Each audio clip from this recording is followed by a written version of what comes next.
Hello everyone and welcome to day 9 of 365 days of gratefulness. So today I am gonna make this video in my मातृभाषा that is Marathi. कारण आज जे मला बोलायचं आहे, जे सांगायचं आहे ते मनापासून व्यक्त व्हावं म्हणून ही व्हिडिओ मी मराठीमधून करत आहे. तर नुकताच मी एका वेगळ्या शहरामध्ये प्रवास केला आणि तिथे काही काळ माझा व्यतीत केला. तेव्हा माझ्या असं लक्षात आलं की जेव्हा आपण एखाद्या शहरामध्ये राहतो आणि तिथे जर तुमचं एक पर्टिक्युलर वर्क रूटीन असेल तर तिथे आपली एक पर्सनॅलिटी डेव्हलप होते आणि आणि ती पर्सनॅलिटी घेऊन आपण जगत असतो.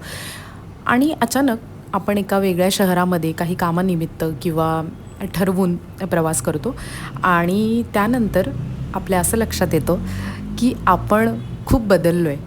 तुम्हाला नवीन माणसं भेटतात आणि त्यांच्याकडून तुम्ही खूप साऱ्या गोष्टी शिकता आणि त्याच्यातून तुमच्या असं लक्षात येतं की मी हेही करू शकतो आणि मी हेही करू शकतो आणि बऱ्याच गोष्टी.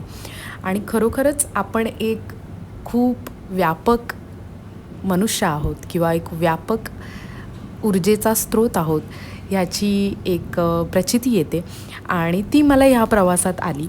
त्यामुळे मी असं ठरवलं आहे की मी नक्कीच महिन्यातून थोडा वेळ का होईना पण प्रवास नक्की करेन. सो मी आज मी केलेल्या प्रवासाबद्दल आणि त्या प्रवासात मला शिकायला मिळालेल्या गोष्टींबद्दल कृतज्ञता व्यक्त करते. And thank you so much for joining me on day 9 of 365 days of gratefulness. We'll meet in another episode of this 365 days gratefulness journey. Thank you so much.